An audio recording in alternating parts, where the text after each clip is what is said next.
मेरा ये स्टेटमेंट है जो मैं आपके सामने आपके समक्ष इसको मैं पढ़ रही हूँ। प्रिय पत्रकार बंधुओं, विधानसभा परिषद में आपका स्वागत एवं अभिनंदन करती हूँ। जैसे कि आप जानते हैं कि मैंने अपने माध्यम से अपनी मंशा, आपके माध्यम से अपनी मंशा प्रदेश के सामने रखी थी और कहा था कि युवाओं को निराश नहीं होना है और मेरा पूरा प्रयास रहेगा कि मैं प्रदेश के युवाओं के आशाओं व अपेक्षाओं पर खरी उतरने का प्रयास ईमानदारी से कर सकूं। मैंने ये भी कहा था कि मैं अनियमितताओं को लेकर कठोर निर्णय लेने में संकोच भी नहीं करूंगी। आज 23 सितंबर है और ठीक 20 दिन पहले 3 सितंबर को यहीं पर हम आपने बातचीत की थी। तब मैंने ये वादा भी किया था कि जल्द ही मैं आपसे दोबारा मुलाकात करूंगी। मैं आप सबको सूचित करना चाहती हूं कि मुझे कल देर रात विशेषज्ञ समिति से जांच रिपोर्ट प्राप्त हो गई है। आप जानते हैं कि मैं कोटद्वार में थी और मैं वहां से जब लौटी तो मुझे खबर आई कि रिपोर्ट तैयार है, पूरी रिपोर्ट तैयार है। It is not an interim report, report तैयार है, इसलिए वो मुझे सौंपना चाहते हैं। समिति ने यह सराहनीय कार्य किया है, मैं अप्रिशिएट करूंगी हमारी समिति को। तीनों ने लगातार 20 दिन तक दिन रात मेहनत की है। शनिवार रविवार की भी उन्होंने परवाह नहीं की है और साथ ही साथ अपने विधानसभा सचिवालय के जो मेरे अफसरान हैं उन्होंने उस समिति के साथ पूरी तरह से उनको कोऑपरेट किया है, उनके साथ रहे हैं और जब भी कुछ भी कागजात उन्होंने मांगे हैं वो उन्होंने उन तक पहुंचाए हैं। समिति ने सराहनीय कार्य किया है और निर्धारित अवधि के पूर्व ही रिपोर्ट सौंप दी है। पूरी रिपोर्ट 2014 पेज की है, लेकिन इसमें संलग्न भी शामिल हैं, जबकि केवल रिपोर्ट की अंश जो है वो 29 पेज के हैं। समिति ने विधानसभा सचिवालय के रिकॉर्ड का परीक्षण करने पर यह पाया कि वर्ष 2016 तक, वर्ष 2020 तथा वर्ष 2021 में जो तदर्थ नियुक्तियां की गईं उनमें अनियमितताएं थीं तथा इन भर्तियों में विभिन्न पदों के लिए निर्धारित नियमों का पालन नहीं हुआ है। समिति ने विभिन्न न्यायालयों में द्वारा नियम विरुद्ध भर्तियों के संबंध में समय समय पर दिए गए आदेशों का हवाला देते हुए अपनी रिपोर्ट में यह सिफारिश की है कि निम्नलिखित कारणों से नियमों के विरुद्ध की गई इन तदर्थ नियुक्तियों को तत्काल प्रभाव से निरस्त कर दिया जाए।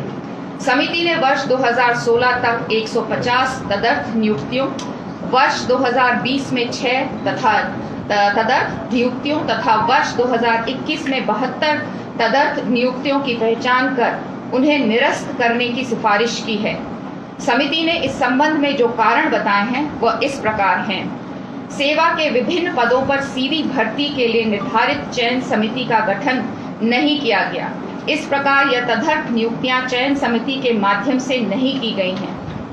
तदर्थ नियुक्ति के जाने हेतु कोई विज्ञापन नहीं दिया गया और न ही कोई सार्वजनिक सूचना दी गई और न ही रोजगार कार्यालय से नाम मंगाए गए।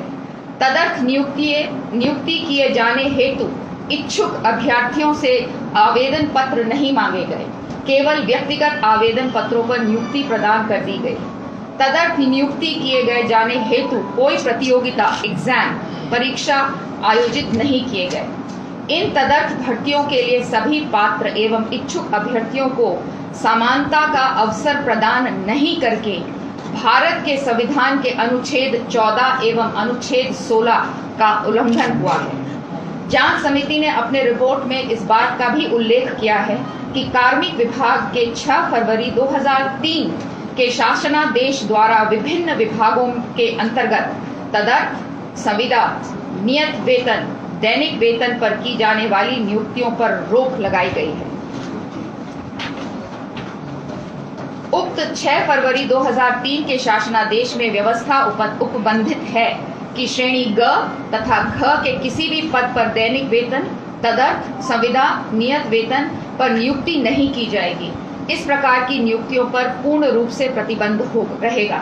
पत्रकार बंधुओं, इतनी विस्तृत जानकारी आपके साथ शेयर करने से ये लाभ होगा कि जांच समिति की सिफारिशों के अनुरूप विधानसभा अध्यक्ष के रूप में मैंने जो निर्णय लिए हैं उनको समझने में आपको आसानी होगी।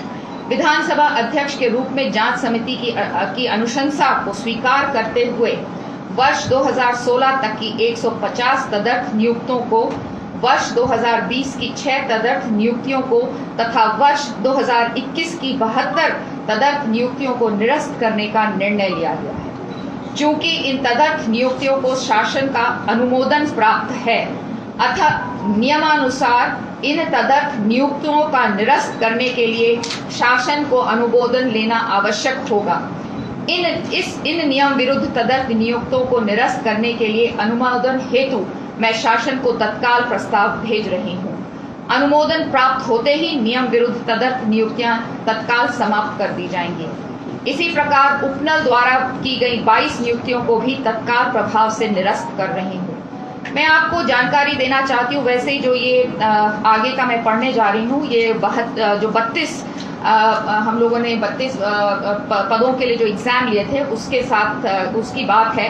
भले ही ये हमारी समिति के मैंडेट में नहीं था, लेकिन क्योंकि जब वो कागजात खंगाल रहे थे तो उन्हें इसकी भी जानकारी मिली, तो इसकी भी जानकारी मैं आपको दे रही हूँ।